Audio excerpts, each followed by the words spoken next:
Today we have a great panel.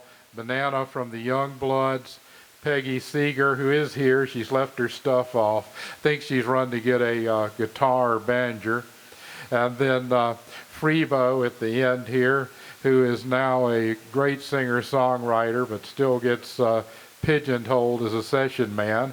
And we'll discuss that as we go along today. But given the time, I'm going to ask for Banana and then Freebo to get our self-introduction started. And if that times out perfectly, Peggy will sit right down at time for hers. So if the two of you would, and I guess we'll start with Freebo, give us a couple of minutes about how activism became part of your musical message and how more than just doing a song, but actually having meaning and purpose to your art. Well, good morning, everybody, and thank you, Art, and thank you, Carrie, for having me, and thank you all for getting up so early in the morning. You're very wise to have done so. I don't know about me, but well, I mean, to answer that question, for me, the creation of music is something that comes from deep in your soul, deep in your heart.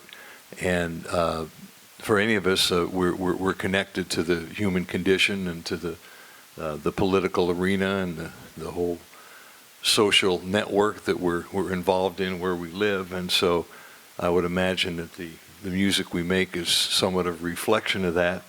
I mean, I guess for some people it's just about love, and there's a lot of love involved, and there's the romantic love, and then there's the deeper love. But I just, for my music, the stuff I write, I just try and come from that a deeper place of what I believe, and try and make it palatable to where it's not too lecturing or anything like that. Folk music, by definition, folk, a German word for people, it's music of the people, and so there's going to be a certain amount of social. Come on up, Peggy. I go on long sentences, so it might take a while. Lucky you're not Proust. That's right, or Ramblin' Jack. He'd be there forever. But yeah, that's in terms of the activism. I mean, I think we have a certain obligation to the history of folk music to to be involved. We are involved, like it or not. So the worst thing we can do is complain and not do anything to change the situation in our lives or in anybody else's. Activism through music. When I left Boston in 1965 to move to New York and join up with Jerry Corbett and Jesse Colin Young, and shortly afterwards we formed the Youngbloods. We were playing at the Cafe A Go-Go in the Village. We were the house band. We would go down there every afternoon and rehearse and steal ice cream, and then go back home and get ready for the gig and go play the gig. And there was another band that played there regularly who did this song, Get Together. And we just fell in love with it, made our own version of it, and it became real popular. We realized that it was a really good song to get people together, and that it was moving, and that it had a great message. And so that, I think that song really helped us to be more activist in music and to be more vocal and more promoting peace and love, and also made us play more free concerts. We played lots and lots of free concerts, and we always did that song. One of the things I'm proudest of is I've had Vietnam vets come up to me and say, I just want to thank you for that song. I think if it hadn't been for that song, I never would have made it through that experience. That song carried me through. So I'm so grateful that that's the song that I'm identified with. Then many years later, in 1973, I teamed up with Mimi Farina, just as she was starting Bread and Roses. And I was her accompanist for 20 years. We toured all over together. But so I'm honored to be a part of the very beginning of Bread and Roses. And now, as a survivor, I am the only guy left who's been doing concerts nonstop for them for 40 years. And if you don't know what Bread and Roses is, it's an institution that brings music to people who can't get out to see it. So that includes daycare centers for underprivileged kids, prisons, juvenile halls, hospitals, mental institutions, old folks' homes, and it is maybe the most rewarding experience you can have playing as a volunteer for these people.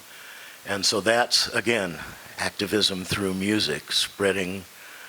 It's amazing that really illustrates to a musician the power of the music and the power of the message when you have in a veterans home people who are being wheeled in their wheelchairs and they're almost catatonic, and after a couple of songs their eyes are glistening and there's a sparkle there, and you can see that it's all coming back to them and they're moving around. I don't know anything other than music that can do that. There ain't no drugs going to do that. So yeah, music is an incredibly powerful force for activism and rejuvenation. So I've learned it. That's Yeah, lovely. I guess I can let the 40 years of volunteering at Bread and Roses counterbalance the jealousy of 20 years touring with Mimi. But Peggy, I don't know that you had much choice but for activism to be an important part of your life as a person and a musician. So maybe just start off talking with all the figures you had the privilege to meet, as well as your half-brother as a child, that probably shaped your thoughts in this direction very young. Well, first of all, we all have a choice. Okay, I should say here, I don't feel wise. I really don't. I meet so many people that I learn from and that I listen to, and the things they've done, the places they've been. You might say that maybe you're comparing yourself to other people and feeling that your experiences aren't as great as theirs. But if we're not a composite of the people that we've met and loved and known, then there's something wrong there. It was head politics, what we felt we should do, what we felt was right to do. We weren't religious, but there was an innate instinct that we need to be kind and good to each other and compassionate with each other. My real political education came with meeting Ewan McCall, because his politics were gut politics. If you read his autobiography, Journeyman, the poverty of his life was frightening, and his experiences with the police and with the activism that he actually, as a working class person, instigated.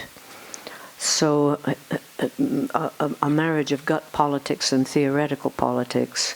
I mean, I've only once, twice, 3 times hit violence against my person, once from the police and once from an American serviceman, and a 3rd time at the hand of Ewan, who hit me once. You know, I deserved it. I was being a stupid, just cretinous or whatever. It's terrible.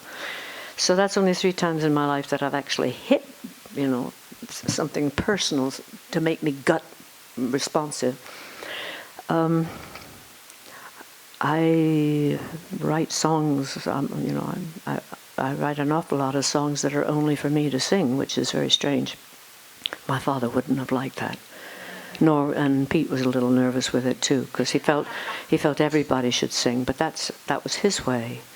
But the way that I chose, because I'm not a good street singer, and I can get you all singing. Pete could get rocks to sing, but I can't. So I had to choose the way that I was comfortable with. And my way that I find that I was most useful in activism was expressing in music a theory, an issue, some of the ideas that are encompassed in an issue. So maybe it might make things clearer, because there's so many things surrounding every issue that we have to deal with.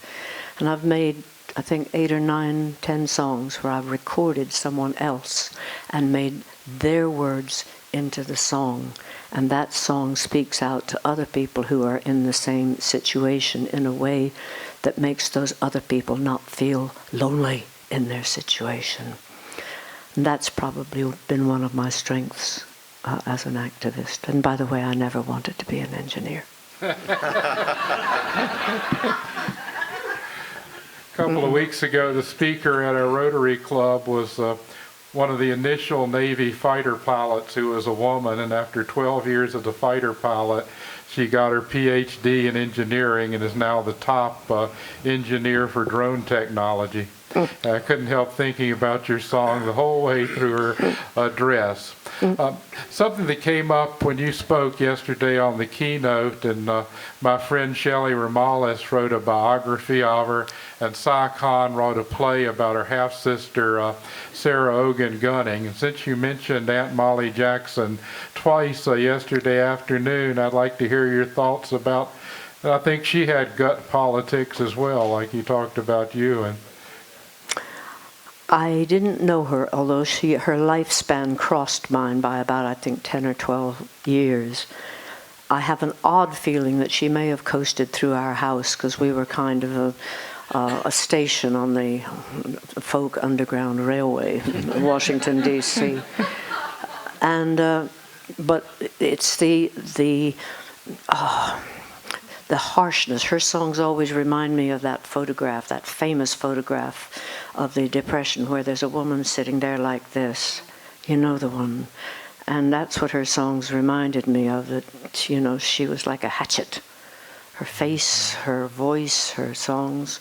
One of her best-known least-known songs is one she called Crossbones Scully, which I call Peacock Street, in which, I won't sing the whole thing, but she says, as I was a-walking down Peacock Street, no clothes on my back, no shoes on my feet.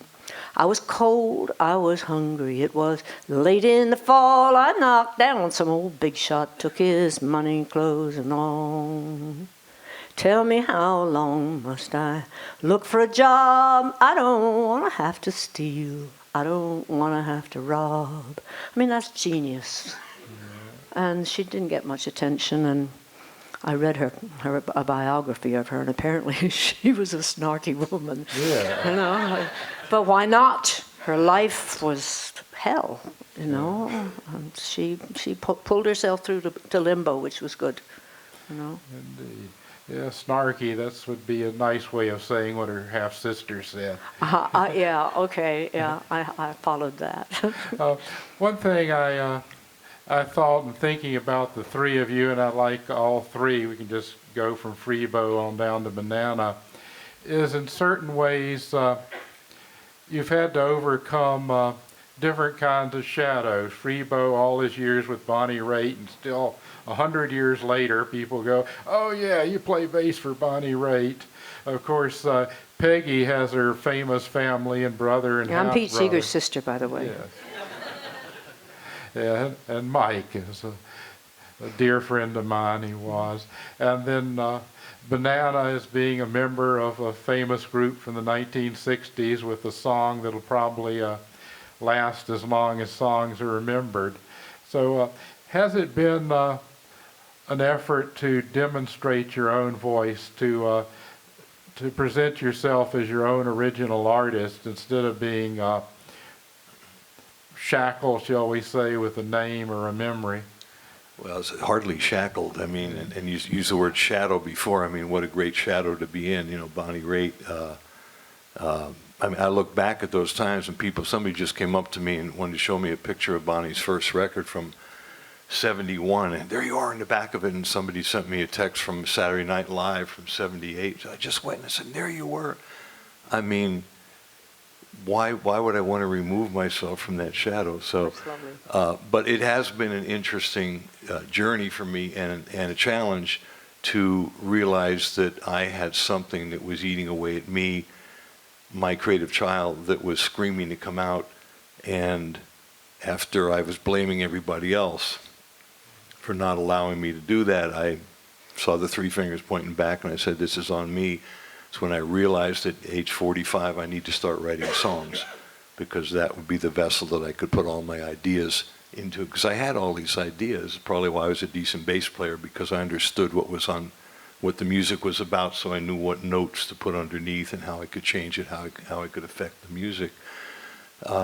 And it's interesting coming here. This is my 15th year coming to the Folk Alliances, and when I came, the first one in Jacksonville in '02, I look back in retrospect. I mean, it was a deer in the headlights, and we're all here to try and prove, and we're here to get gigs, really, and originally, and we want people to see us, and so we got to show every come to my showcase, and after a while, you realize that it's way more than that. It's about community, and you also realize that, at least I do, the more that I relax and just am here in present time for me and share my music, the more people are seeing me for the person that I would like to be seen as. So it's really helped me. I mean, it gives me a leg up. I mean, I came in, I wasn't just some anonymous singer-songwriter. I was Freebo, Bonnie Raitt's bass player. Well, I haven't played with her in 20 years. Well, that's okay.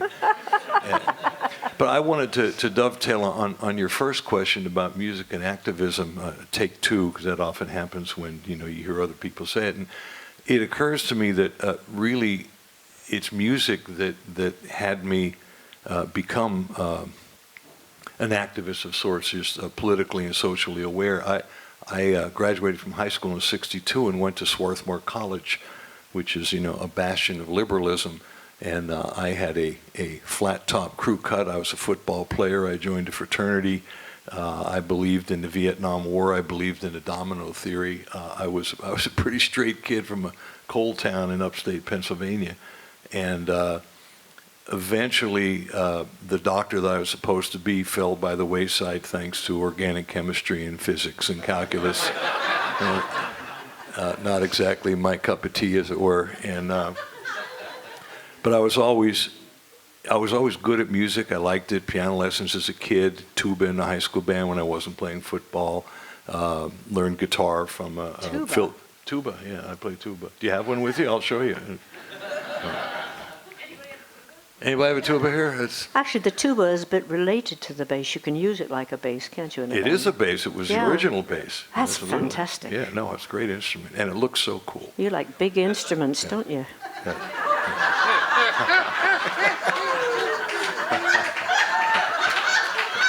I won't go there. You've been there. I could, yeah. Okay, you want to go there?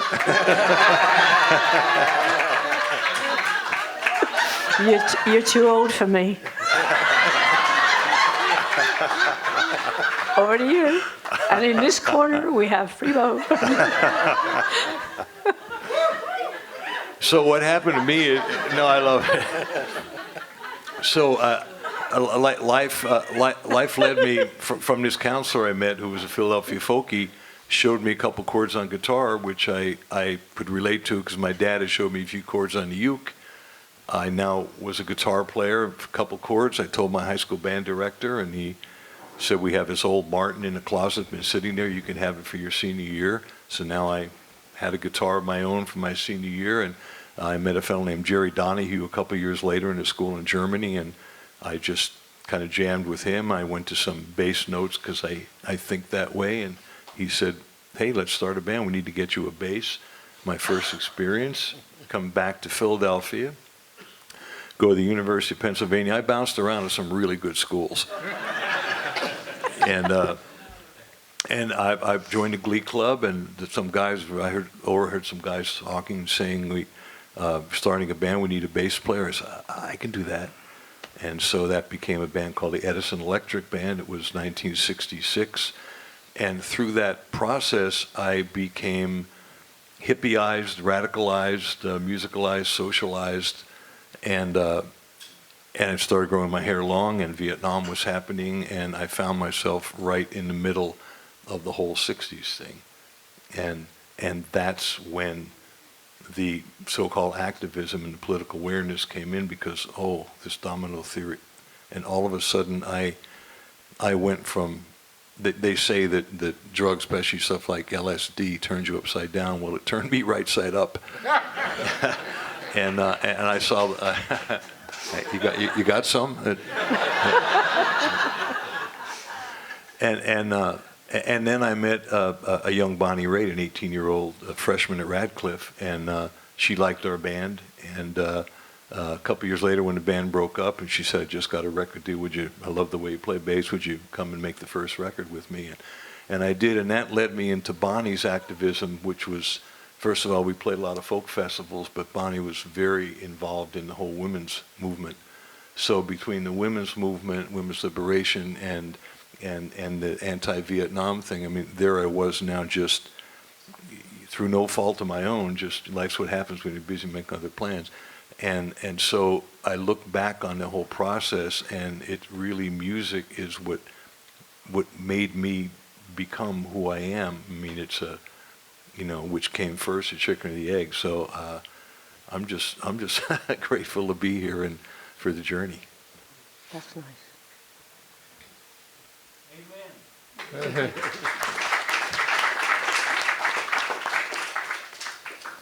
Well, Peggy, how about carrying the Seeger name?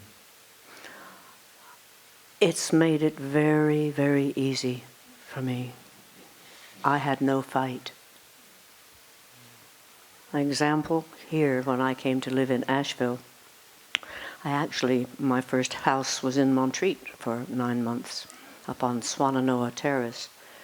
I think it's either Swannanoa or Shenandoah. And I found that the people who lived out here didn't even know how to spell Swannanoa, so they named it Shenandoah. That's what one of them told me, they couldn't remember where the N's went.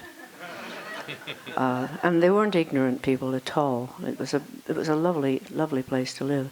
But I went to get a bank account down at Asheville Savings Bank. Her name was Mrs. Williams, who was at the head of the bank. And she looked at my passport. She said, "Seeger, that's an interesting name, and you do music, you know this fellow Pete Seeger?" So I said, "Yeah, he's my brother." She said, "I don't need any references." And she didn't ask for references, which was absolutely astounding. Of course, maybe she went on the website, who knows. But it has made it easy. And I really, really sympathize. I can't empathize because I don't know what it feels like to be coming without that, because it was such a big gift, The family was the big gift. It kind of turned me into a hermit in a way, because my family life was so good that I didn't enter in on much school life. I didn't go and sit in the drugstore and drink sodas after school, which a lot of the other girls in my class did in high school. And I didn't go to the dances. I didn't like the whole dating game. And in a way, because I just came home, did my homework, and then we had family. My brother Mike and I were just literally like that, my bro. So I don't know what question I'm answering here, but the background was kind of made for me. But the business of being Pete Seeger's sister, I loved it. I thought it was fantastic. I learned so much from him. You'd go up to the cabin in the summer, and you'd work your. I was going to say you work your balls off, but I don't do that anymore. My ball's gone a long time ago. But you worked. Everybody worked. I mean, my job was water girl. Barefoot down to the stream, bring up water, down to the stream, bring up water, down to the stream, bring up water, with a yoke that Pete made, and you put buckets on the end of it. And at the end of the day, he'd show you banjo licks, teach you songs.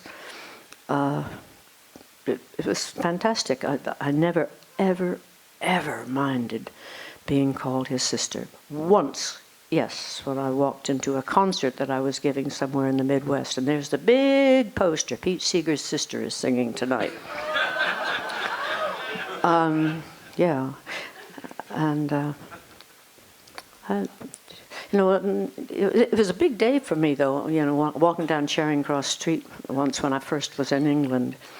And Pete wasn't known over there very much at the time. The Weavers were known because of Goodnight Irene, but Pete, as an entity on his own, was not known there. And this person who came to our club regularly comes running up to me. "This fellow Pete Seeger's coming to town. Any relation of yours?" So, and that to me, felt, okay, here I am not anybody's sister. It's not why I live in England. I live in England because of you and McCall, and because I really love the place. But that name, I cannot overestimate the power of, I would say, riding in on his name and what he taught us, what my family taught us, and with Mike, Pete, my father and mother, plus all of the treasure of the folk repertoire that I'd had since I was 2. What else could you want? You know, it was just wonderful. Well, I know what else I could want. It's the rest of the world, but that was such a good start. Well, Banana, what was it like for y'all to go from being the house band at Cafe Go-Go, record a song that y'all had loved and been playing for a while? Time goes by, suddenly it's a hit record, you have the ability to tour around, you start playing in California, and you eventually end up moving to Marin from the East Coast. Yeah, we were a New York band. I moved from Cambridge to I was lucky enough to be dumped out of Boston University right into the middle of the folk scare in Cambridge. And What year was that? 1962. Right, okay. And then in 65, I moved to New York to join up with Jerry and Jesse, and we formed the Youngbloods. And yeah, playing at the Cafe A Go-Go, being the house band, New York City. You know, you get up in the morning and you're going to rehearsal, and when you're walking to rehearsal, you don't make eye contact with anybody, and you get a look on your face that says, I know where I'm going, and if you mess with me, it'll be the worst mistake you ever made in your life. That's the New York attitude. Really? So then, yeah. Oh, I'm glad you're here.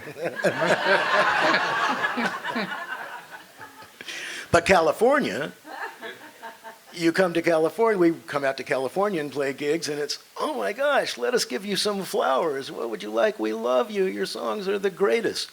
And we go back to New York, same old grind. So about the third time going back to New York was, why do we keep coming back to New York? Let's move to California.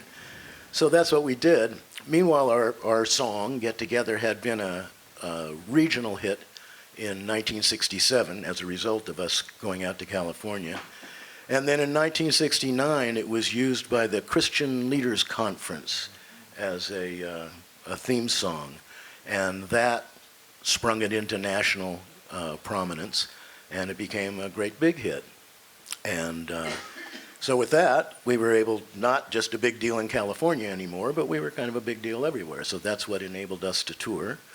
And I don't, feel that that's a shadow necessarily. It's more like a light that's shining on me. So it's great to be able to walk around and have this light shining on you. That is this wonderful song that I get to sing. And when I go over to Italy and play gigs and I sing that song, the people sing along. They know it. And it's the same thing in England. And it's universal. So it's just a joy to be associated with that, and to be associated with this group that made it popular and that played all these free gigs and that influenced these people to consider the fact that it might be a better idea than to cooperate than to be against each other. So I feel very lucky to be in that shadow, if it is a shadow. In Italy, shadow is l'ombra, but you also say, well, let's go for an ombra, which is about 11:30 in the morning. If you're Piazza San Marco in Venice, it's very sunny, but there's some statues, and they give a little shade. So you go into the l'ombra, the shade of the statue, and you have a little glass of white wine or something just to get the day rolling, So that's a good shadow, too. You're European. You're not Yes. American. Can I ask Lowell a question? Can you let us know what fame does to you in your head? Because when I first came here, which was 3 days ago, you were sitting there by yourself just watching everything. People came up to you and you were watching everything. And I thought, this is a queer bod, So just sitting there, I said hello, and you said, like that. and you didn't look as if you were at home at all. And I've watched you kind of come alive during these 3 days, just come out and then out and then out. And I watched Pete, Pete was besieged by people. And I'm wondering if this, it may just be what I saw when I came, but you're great to look at. You're a beautiful fella. and there was something there I just wanted to talk to. I didn't know how. I didn't know what to, because you looked as if, I want to be alone. I want to be alone. You looked as if you didn't want people to talk to you. And I'm wondering if that's something that comes from getting an awful lot of outrageous publicity. Well, I'm sorry that I gave No. you that impression. I think it's a marvelous thing to do because lots of people socialize falsely, But you were looking at people and you were watching things happen and you were doing this. And Peggy, it might have been before the Umbra at 11 o'clock.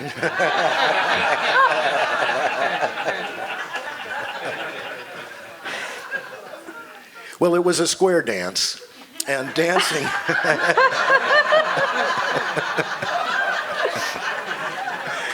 Dancing is not my strong suit.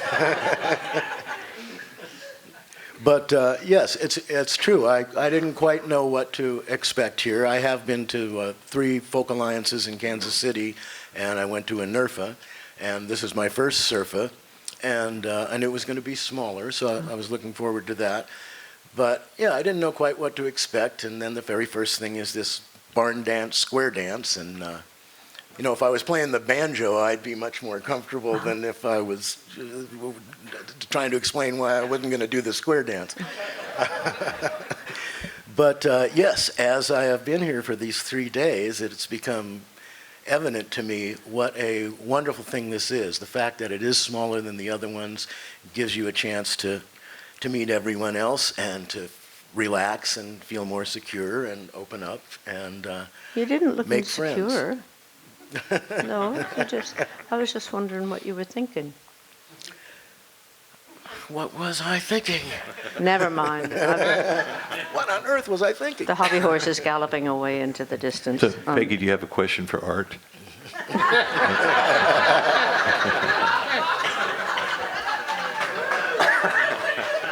But as far as fame goes, I have never taken that seriously. Good. Jesse, was the golden throat and the fair-haired boy of the band, and he was the one. And when Jerry was before Jerry left the band, it was Jerry and Jesse who were the main attractions. I was kind of the funny guy with the musical chops, and so I wasn't burdened with as much fame as they were, and Joe and I tended to go off on our own and go for hikes or go exploring or something like that, while Jerry and Jesse were soaking up the fame.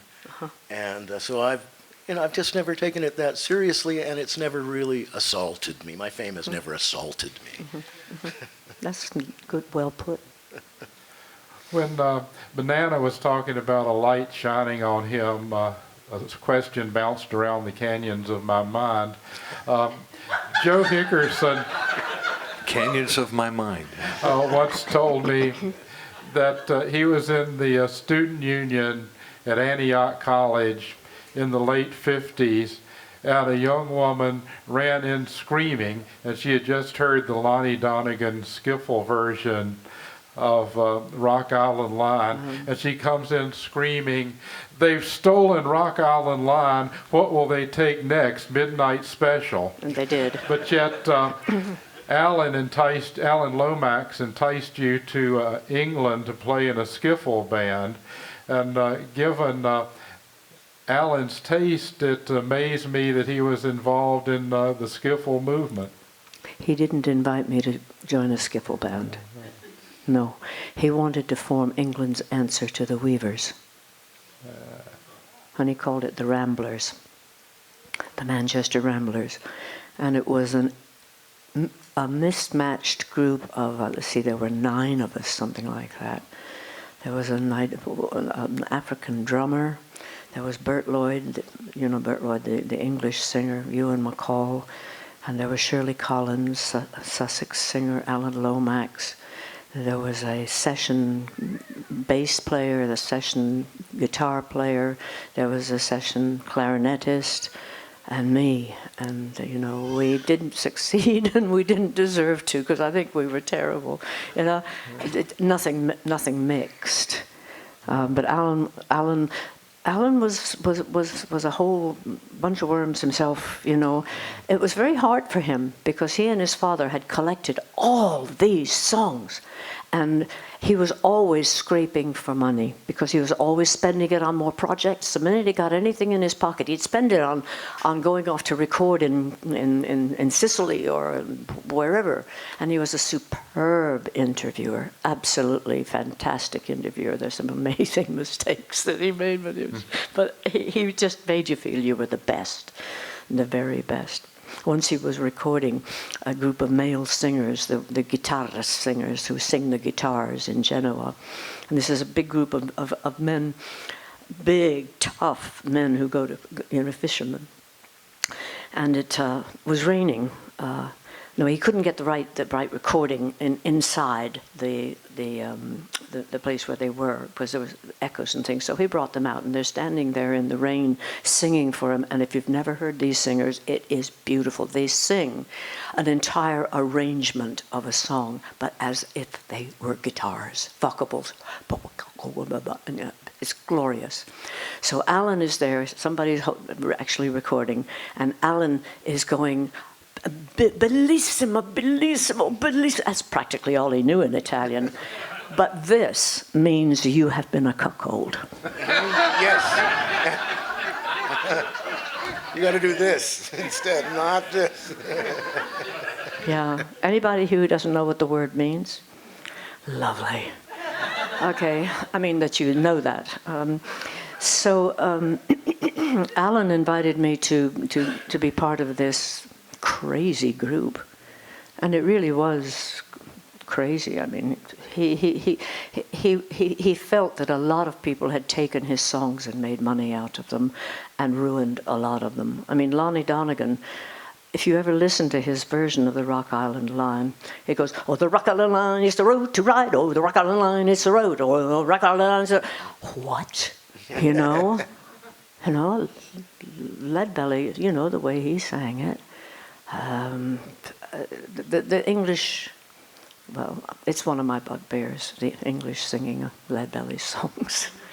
Yeah, it is. And I try not to sing them myself because I just, no way I can just, in my head, I've got him singing. So Alan just wanted to form a plain old answer to the Weavers, but with twice as many people. Yeah, some songs, when they're sung, they stay sung, and Leadbelly did a lot of that. While we're in that period, I mean, anything must have seemed easy after Guy Carrowan toured the South with Ramblin' Jack and Frank Hamilton. But how did you and Guy come to go to the Soviet Union, and then you continued on into China, even though you weren't supposed to? Oh, Guy went to China, too. Yeah. Guy went to China. I was, Ewan told me that I should go to the World Federation of Democratic Youth festival. Well, it was the Moscow Festival of Democratic Youth. People from all over the world, young people, plus spies from all of the countries that went. And they were easily identifiable, mostly because they were older and they didn't sing.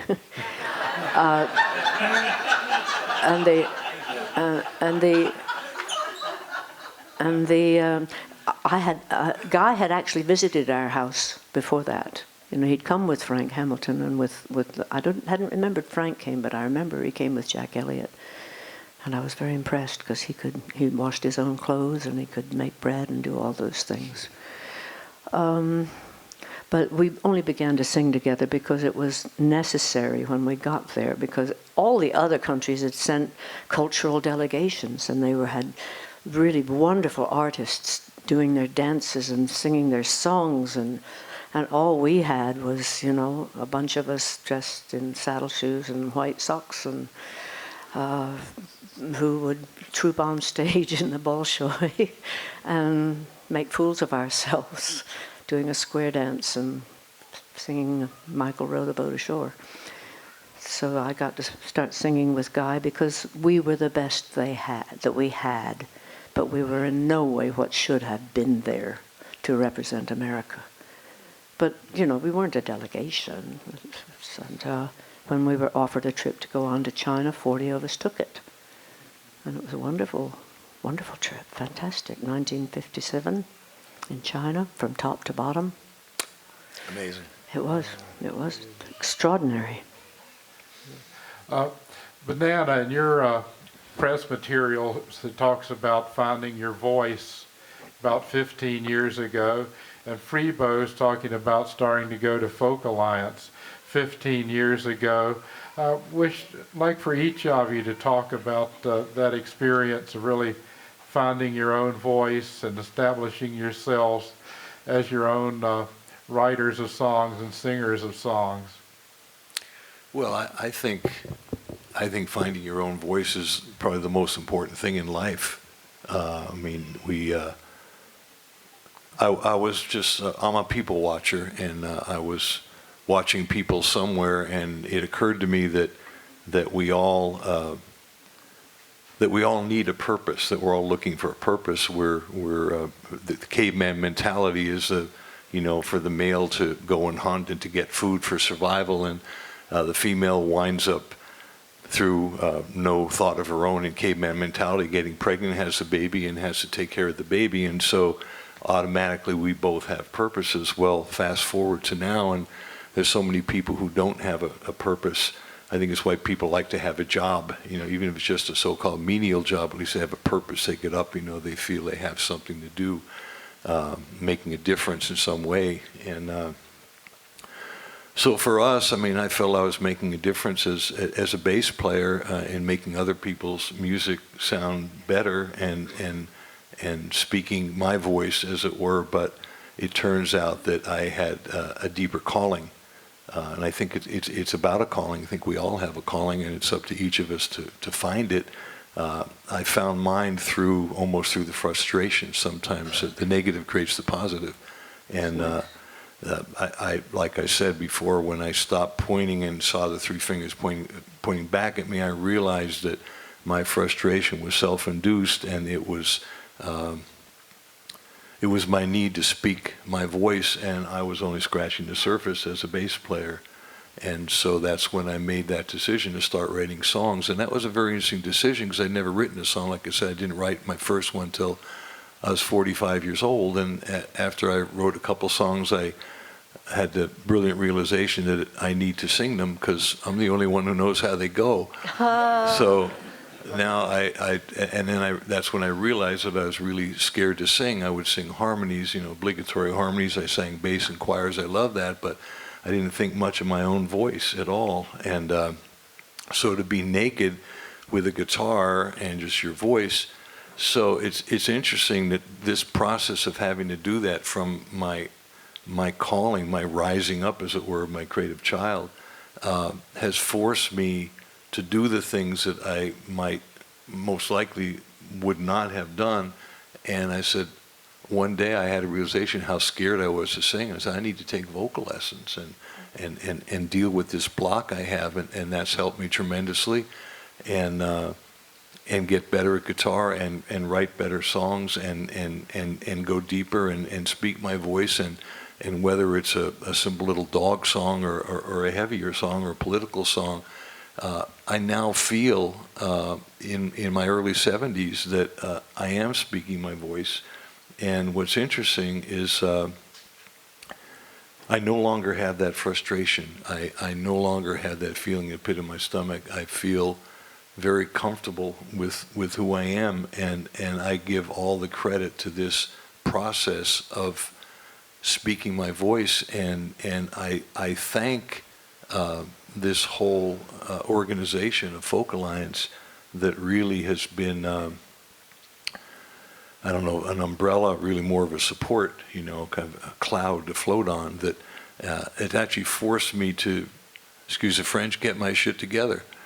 And I think that's what it's about, in anything, is, and practice the vocals and practice the guitar and practice the songwriting and go to to the hotel rooms and go, God, how come everybody's crowded around so-and-so's room and they're not crowded around mine?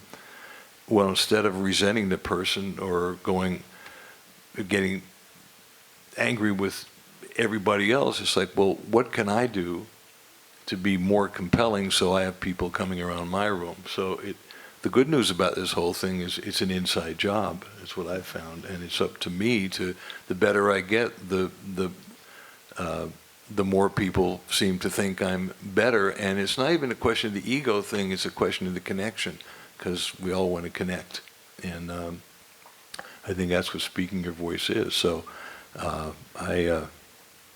think it's the most important thing in life. So I feel like I'm speaking mine at this point. It feels good.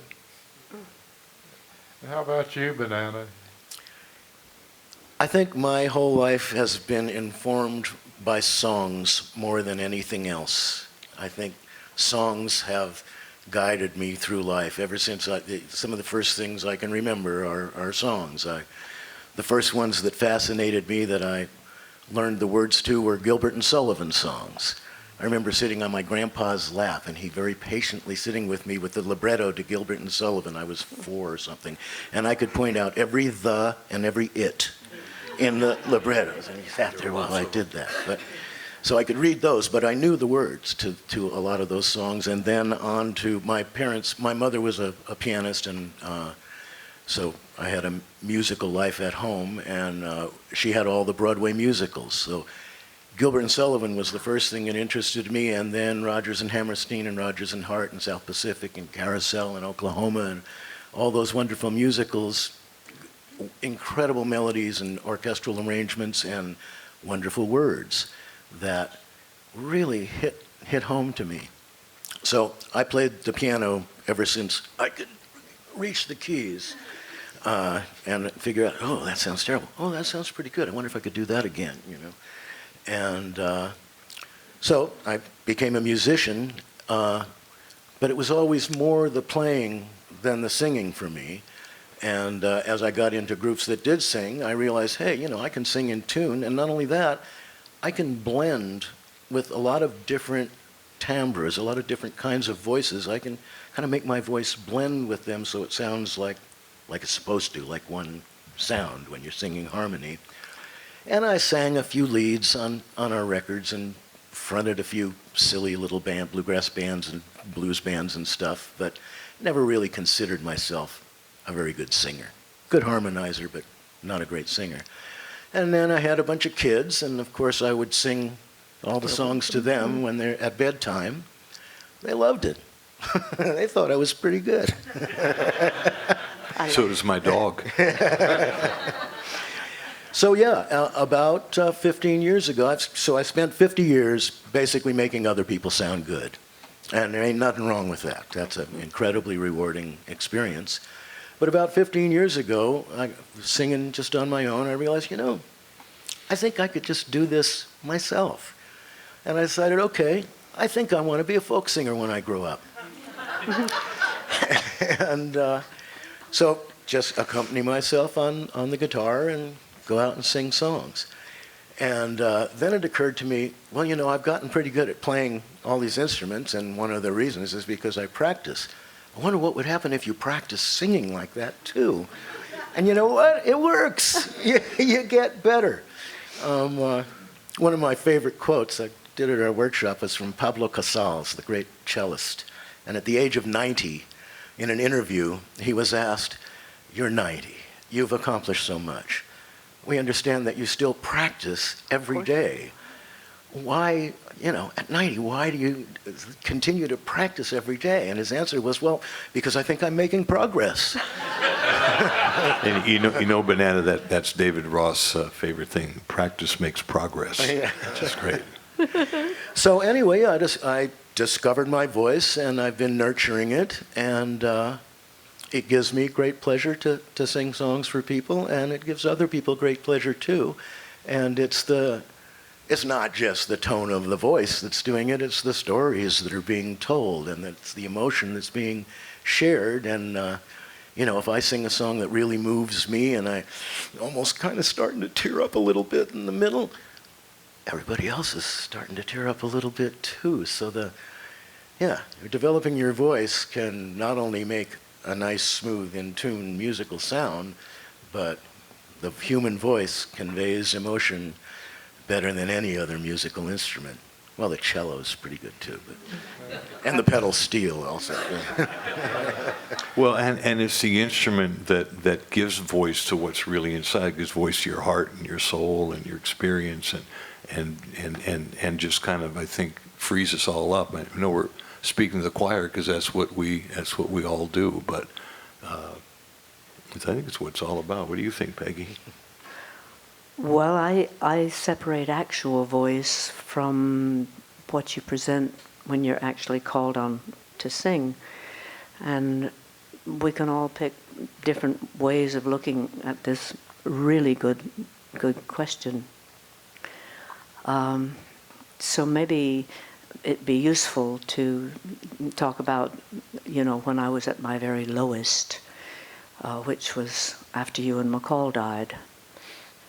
And you'll understand, both of you, what it was like to be part of a group or with other people, and then all of a sudden you're out on your own.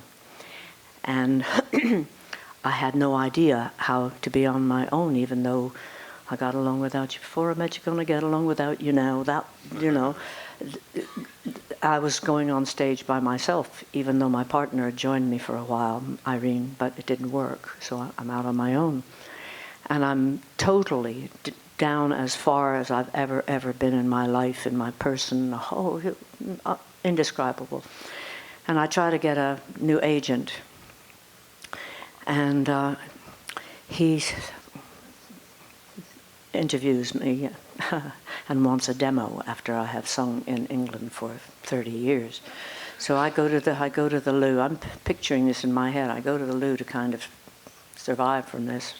When I come back, Irene has got what I call her Easter Island face on, and she says, "Let's go. We're going." And in the car on the way back, she says, "Well," he said, "that you're a leftover of a dead duo." And he said, "You're not commercially viable, and you're no spring chicken." So what Irene does is she says, "Let's make a CD, and we'll call it Almost Commercially Viable. And we'll sing together, and we'll call ourselves No Spring Chickens." Yeah. So my partner Irene picked me up and literally made it possible for me to find out who I was on stage by myself. She suggested humor. She suggested all kinds of wonderful, wonderful things.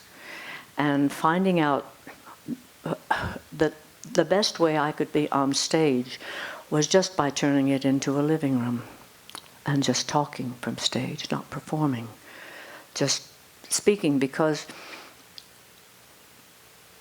everybody here has a song in them. The way I make songs, I could make a song about every one of you, and it would be as good as what you give me, And I came to America, back to America from England, because everywhere I was in England, I was part of Ewan McCall and Peggy Seeger, leftover of a dead duo. Now, that was a hard one to take, that one. But, however, when you get kicked in the pants and you're down on the floor, you either stay there or you get up.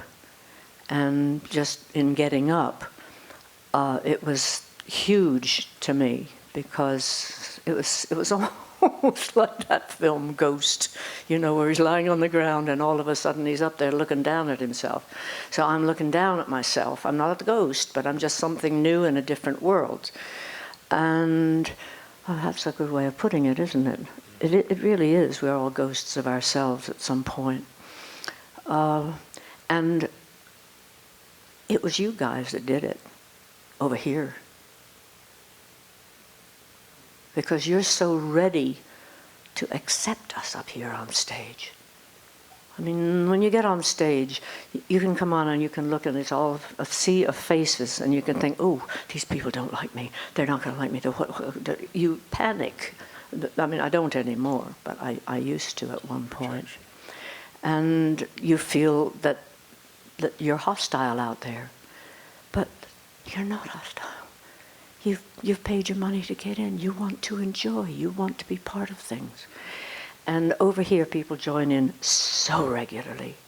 And you're much warmer immediately than people in England. This doesn't mean that it's always a true warmth, you know. Have a nice day when you leave the shoe shop and you haven't bought shoes there, and they say, have a nice day. So it doesn't always mean anything, but in the folk group, in the folk circles, for some reason it does. What we do imbues sharing with us. And I literally found what I call my voice, which is the way I use what I can do. I owe that to the folk community in this country, because I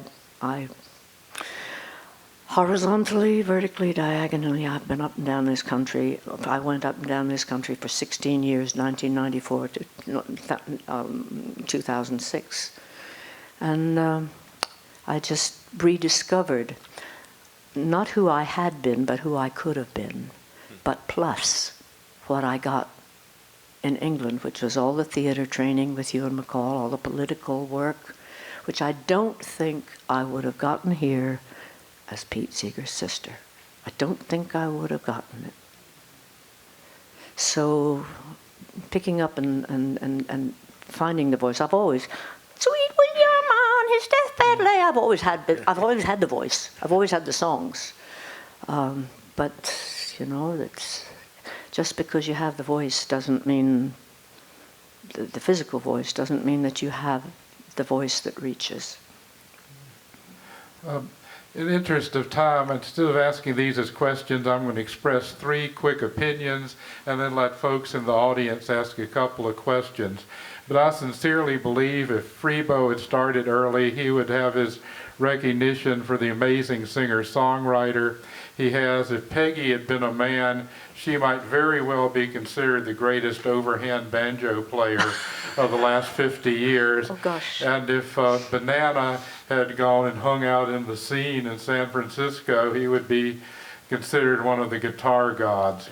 All 3 of you create extraordinary music. Who wants to ask a question of this esteemed panel?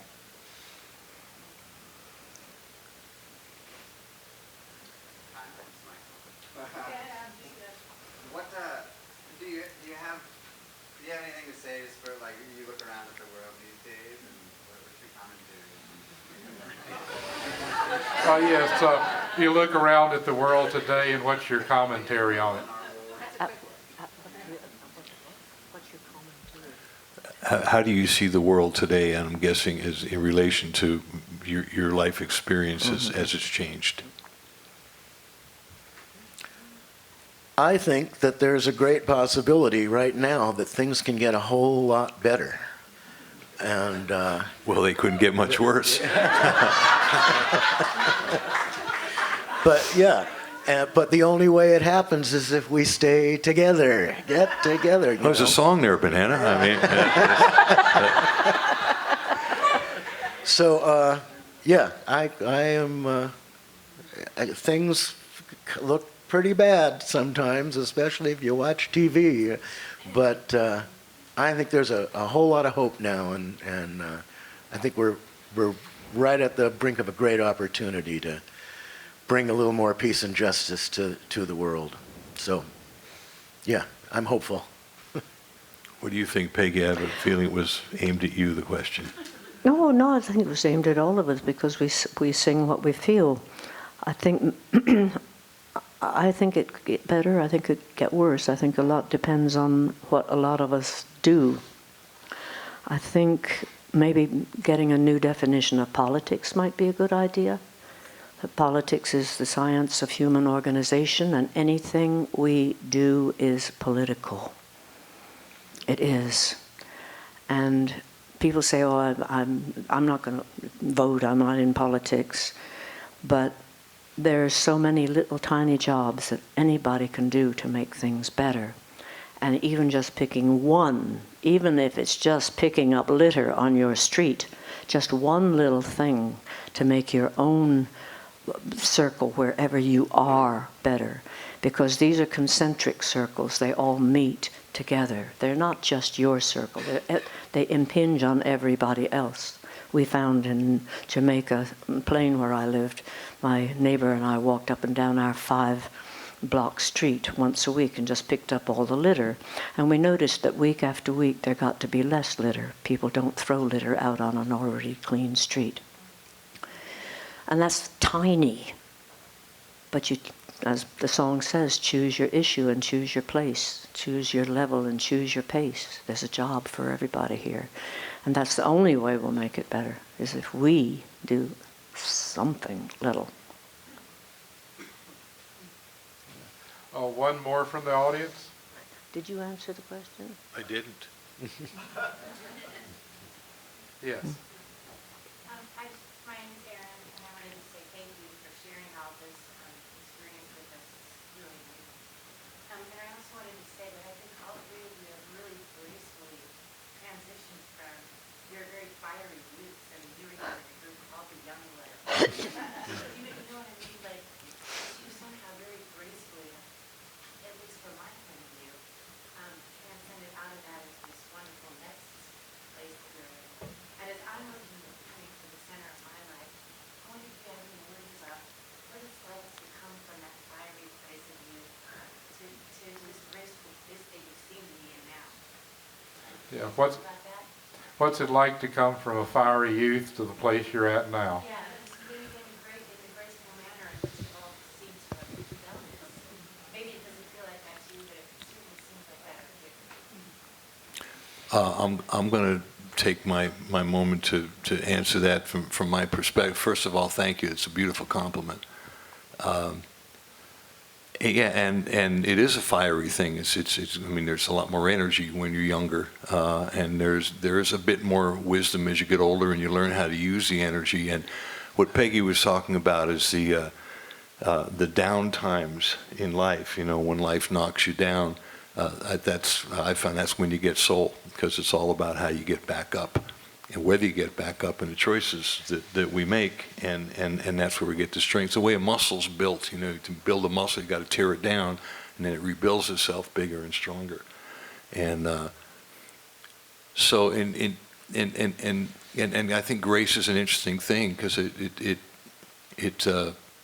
synonymous in a way to humility, and humility happens when you realize that you never quite know the answers, and that life keeps kicking you in the butt, and you got to keep dealing with situations. And I think bit by bit you learn more and more how to deal with them. And to answer your question, just in terms of the world, what's going on, one of the basic lessons that I've learned is I can't change anybody or anything but myself. That's the only thing that I have control over. And as Peggy said, as I begin to change myself,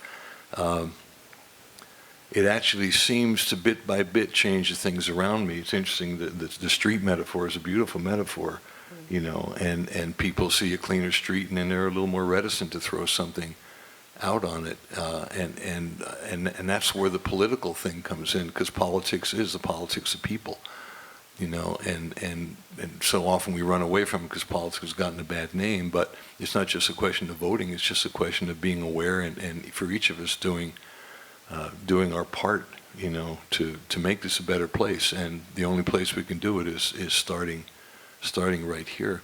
I'm wondering if I could just to wrap up my piece, I'm wondering if I could just do a song. Could I do that? Is there time? Yeah, I was hoping we could get a song, since you all brought these boxes in at the end, but if Peggy and Banana could answer that question, Yeah, then absolutely. we go to the music. Yeah. How much time do we have? Very little. Okay. Well, if I had to choose 3 things that have made it possible for me, I would say love, songs, politics. I have a responsibility to each. As the songs started the responsibility, then I had children, I have a partner, I owe it to them not to fall apart. And the politics, owe it to all the past work to continue it Not to say this has all been for nothing because I'm giving up. And because when you get older, I mean, when I get up from this chair, I have a responsibility to stand up straight and to put my feet down so I can walk, because my knees are bad when I first stand up. You set an example and say, look, I'm 81 and I'm not, at the end yet. I am still able to stand up and move off. But it does take a lot of effort, my dear. It does. When you're in your fiery youth, you would never dream that your knees were going to give you trouble much later, or that your teeth were going to start cracking or anything like that. So that's not a consideration, and things go so well for a while. For a long while. And they heal so much more quickly. Yeah. But then, as you mature, one of the things that unfortunately contributes. Did you mature? I didn't. Go on, I'm sorry. Yeah, I want to be a folk singer when I grow up. I told you. But unfortunately, some of the things that do make you more mature and do give you a broader awareness is sorrow, and there's no avoiding it. It's going to enter into all of our lives. And the thing I think that has taken me through it the most is music. If I didn't have music, you go through life, you think things are going to be great, then your best friend dies. How are you going to deal with this? Then your wife dies. Your son dies. Oh my gosh.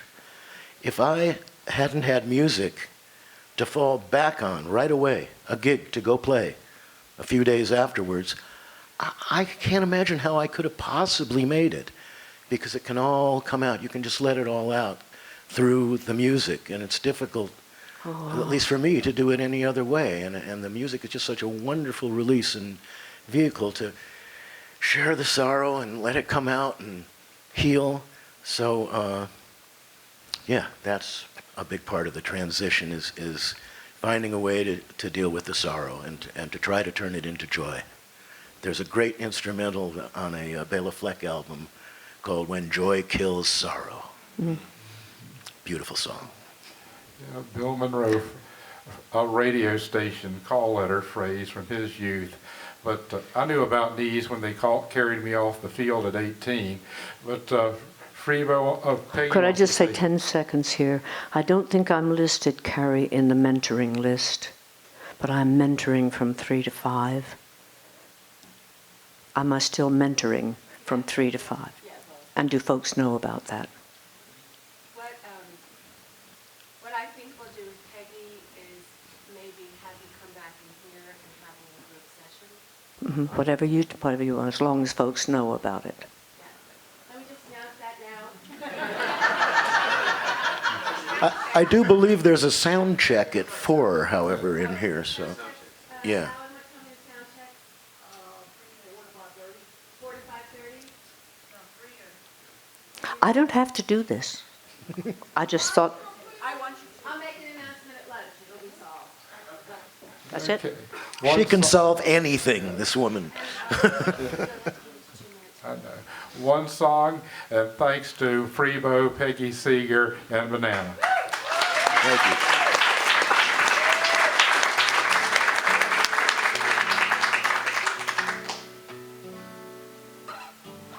Well, I would like to thank Carrie for selecting us. Really appreciate that you seem to perceive that, at least from my place, that I have at least enough wisdom to be up here. Certainly I have enough age, so it's the numbers work out, but I appreciate that.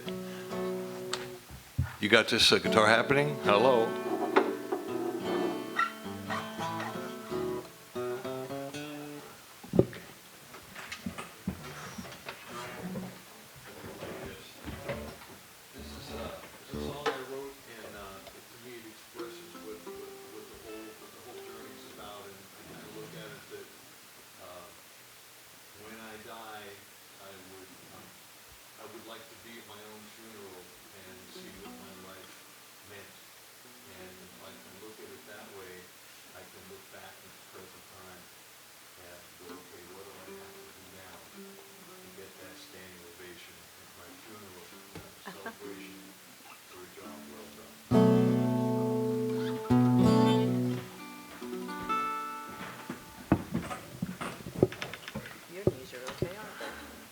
Banana, don't step on the lyrics, man. I'm just kidding, you know, he's a consummate sideman. I'll enhance the lyrics, man. It'll make 'em I sound know that. better. I'm just kidding you, man. I'm just giving you some you-know-what. By the way, when I go, ooh, we can answer with ooh, real nice and angelic like.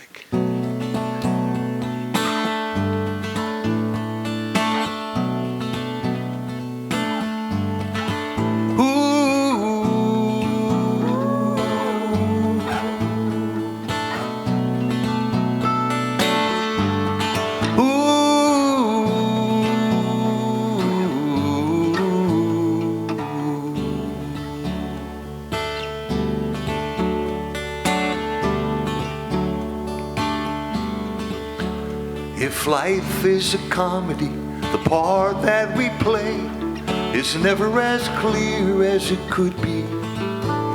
Or maybe a drama, who is to say? But it always turns out as it should be. And if I am a player who's played his part well and did it with humor and grace, when I die, give me a standing ovation, a celebration for a job well done. No need to cry, it's not my final destination.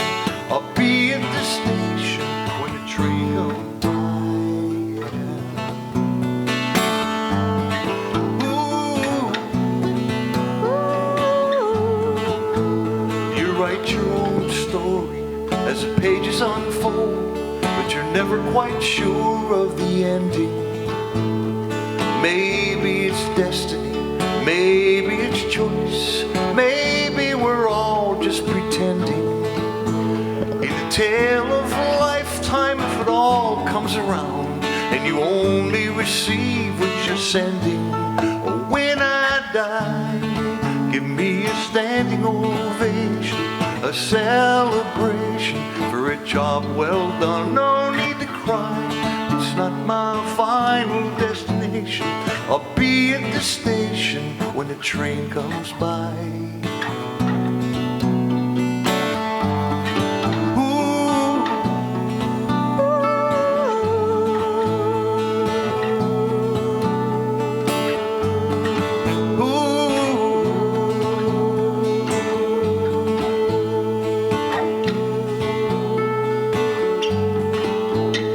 Some have it easy, some have it all. Some work so hard for so little. We sink to the bottom and we rise to the top, but mostly wind up in the middle. The more we are different, the more we're the same. I'm just one more who's worked through the riddle. And when I die, give me a standing ovation, a celebration for a job well done. No need to cry, it's not my final destination.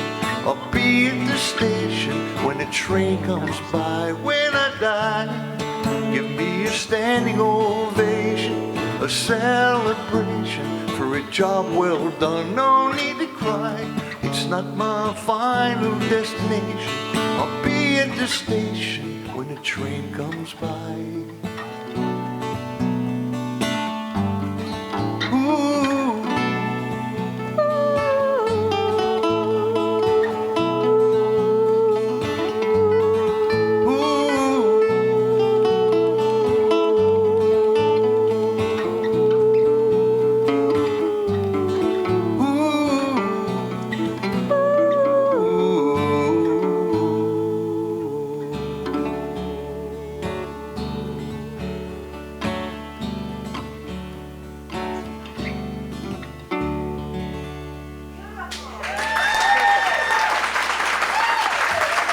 Thank you, everybody.